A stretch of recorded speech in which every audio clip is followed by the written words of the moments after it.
Good evening. Wherever you are right now, let your shoulders drop, just a little. Let your jaw unclench. You don't need to do anything else tonight except listen, and let your eyes grow heavy whenever they're ready to. Tonight, we're going to a small village at the edge of a Norse fjord, on the longest night of the year. You won't need to remember anything. You won't need to understand everything. Just let the picture form slowly, the way frost forms on a window pane, one quiet edge at a time. It's late afternoon, though it already looks like midnight. This far north, in the deep of winter, the sun barely lifts itself above the hills before it sinks again. The sky is the color of a bruise healing, deep blue fading into soft violet, fading into black. You're walking along a narrow path between houses. Snow crunches under your boots, packed hard by many days of cold. The air smells of wood smoke and something sweeter underneath it.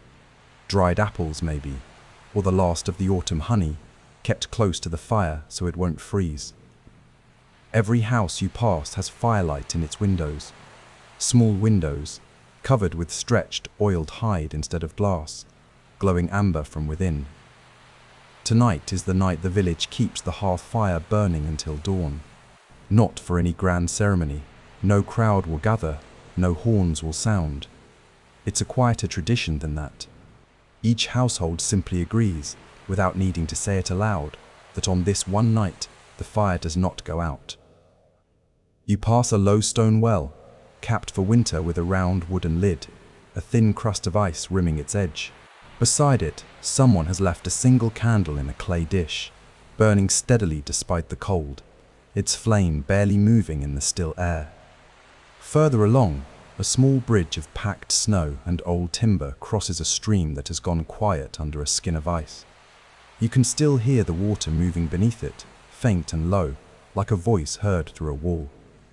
An old man is out mending a fence rail by lantern light, in no hurry at all. He straightens as you pass and gives a small nod.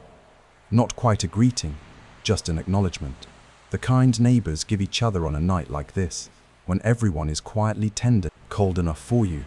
He asks, though he doesn't really want an answer. It's just something to say into the night air, the way people fill a silence that's already comfortable. You nod back, and he returns to his fence rail, unbothered, humming something low and wordless under his breath.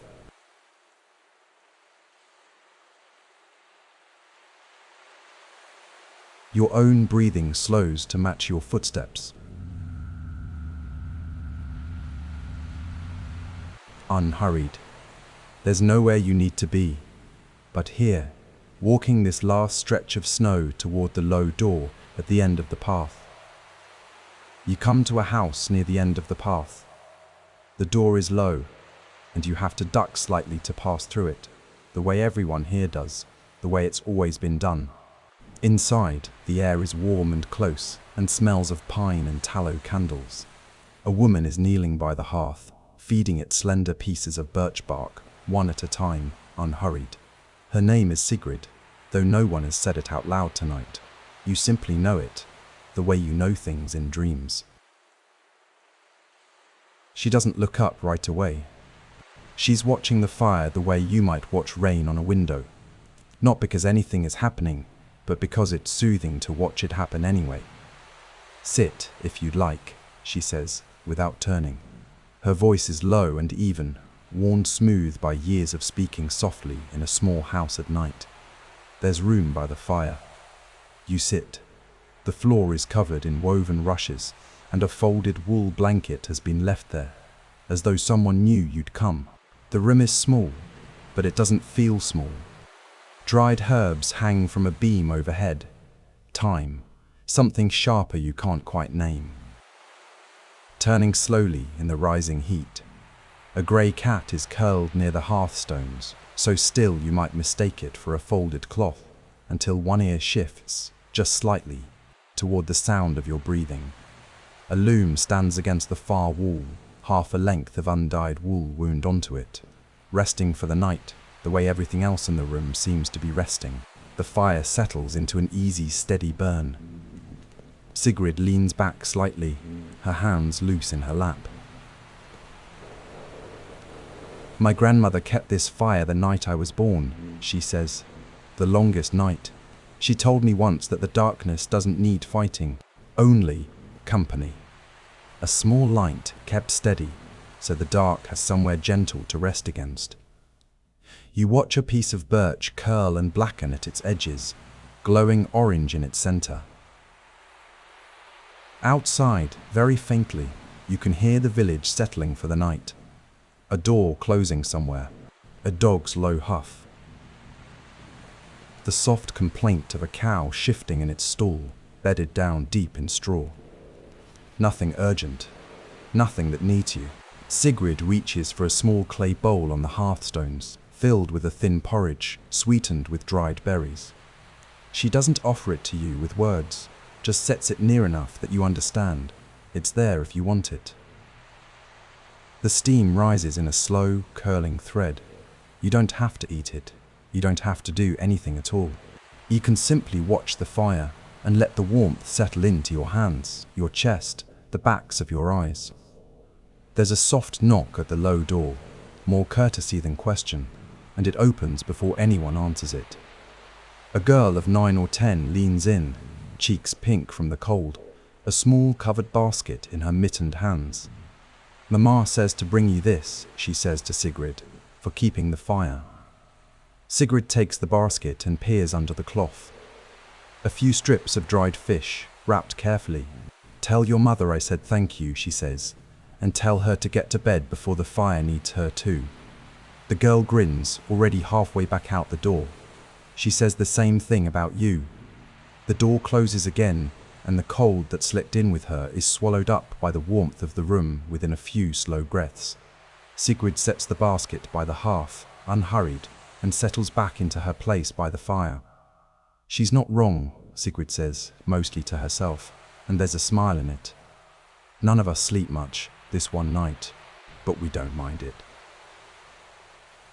There's a story my grandmother told, Sigrid says after a while, about the night the sun forgets to rise.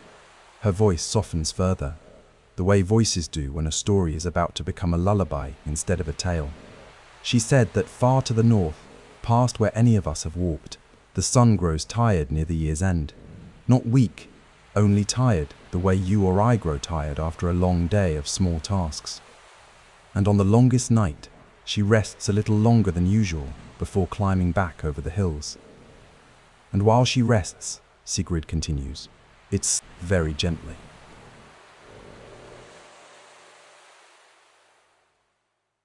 Not from fear, just courtesy. The way you'd lower your voice in a room where someone was sleeping. My grandmother used to say every fire kept tonight is its own small lantern, set out along her path so she doesn't wake up lost. Sigrid tilts her head toward the smoke hole, where a thin thread of grey rises into the dark. Not that she could ever really be lost, but it's a kind thought all the same, isn't it? Leaving a light out for someone, just in case. She's quiet a moment, watching the same thread of smoke you're watching. No one checks whose fire stayed lit and whose didn't. It was never about being caught out. Just about choosing to do the small, quiet thing, together, without needing anyone to notice. The cat by the hearthstone stretches once, unfolding slowly, then curls itself back into almost exactly the shape it had before, as though it, too, had somewhere warm to keep watch over. You feel your own breath slow to match the rhythm of her words. In and out, long and easy. If you could rise now, just for a moment, and look out over the whole village, every roof dusted white, every chimney breathing its own thin thread of smoke into the dark, you'd see the same small scene repeated house after house. An old man banking his coals with the flat of a shovel, a young couple sharing the last of a loaf of bread by firelight, in no hurry to finish it, a child already asleep on a bench near the hearth, one arm trailing off the edge, entirely unbothered by how she got there. No two houses are keeping the exact same watch. Some are already half asleep, trusting the fire to keep itself a while. Others are wide awake, telling their own version of the story Sigrid is telling you now, in their own words, by their own hearths. It doesn't matter that the words are different. The shape of the night is the same in every house. Warmth held gently and shared without needing to be asked. You settle back into the room, into this one small fire, into this one voice. That's why we keep the fire, Sigrid says.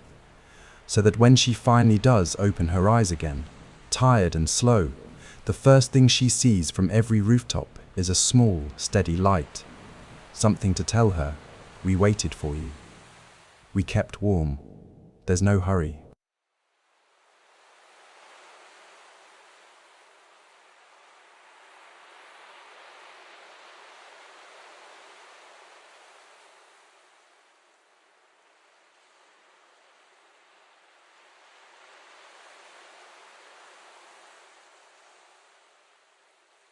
Outside, the wind picks up slightly, not harsh, just enough to make the walls sigh, the way old timber does.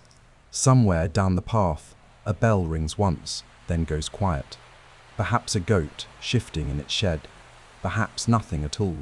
Sigrid adds one more piece of birch to the fire. Slower now, her movements heavier with the pull of sleep. You can stay as long as you like, she murmurs. The fire doesn't need watching every moment, just enough that it never goes fully dark. Your eyelids feel warm and heavy, weighted the way they get near the end of a long, good day. The porridge bowl sits forgotten and cooling. The blanket around your shoulders has settled into the shape of you. Sigrid's breathing has slowed. Her chin dips once, then again, the small nods of someone drifting towards sleep, sitting upright by a fire, unwilling to leave its side completely. You could close your eyes now, too. There's nothing left to watch for. The fire will keep itself, quietly, patiently, the way it has for 1,000 longest nights before this one. Let your own breathing match hers. Slow. Even. In and out. The dark outside is soft, not empty. Somewhere above the smoke hole, stars are turning slowly, the way they always do, indifferent and gentle at once. You don't need to keep watching the fire either. You can rest now. The village will still be here in the morning. Sigrid will still be here. The fire will still be low and orange and quietly burning. You can let go now.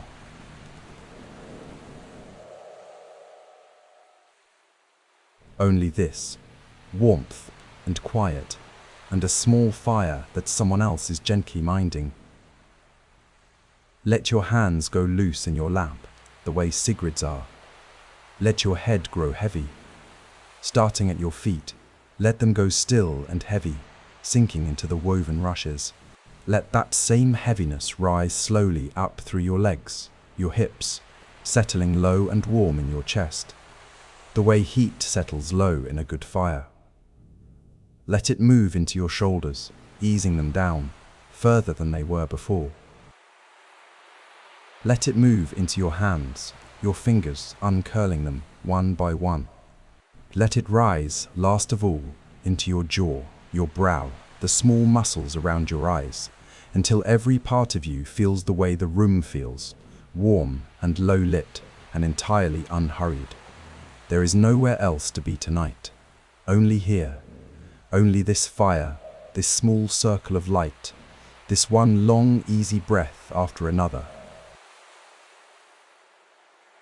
Sleep well.